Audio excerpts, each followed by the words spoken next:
తమ్ముడు good morning. Good morning. పిల్లల పిడుగులా వీళ్ళు పిల్లలు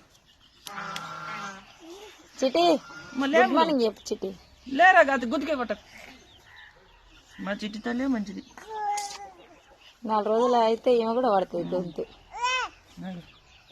చిటి చిట్టికైతే గుండెకి ఇచ్చుకురావాలి పోయి. చిట్టి ఎవరిమే అంటారు ఈ గుండె తీసినాక. జుట్టు ఉంటేనే అందం. అయ్యో చూడండి చిన్నమ్మలు ఎట్టుంది. లేరా ఒకసారి ముఖం చూపి. చిన్నమ్మ లెక్కనే లేదు. గుడ్ మార్నింగ్ చెప్పవా గట్టిగా. హాయ్ ఫ్రెండ్స్ అందరికి గుడ్ మార్నింగ్ అంటే చెప్పు. చెప్పు. సిగ్గవుతున్నా. 1 2 3 చెప్పాలి. చెప్పు. 1 2 3.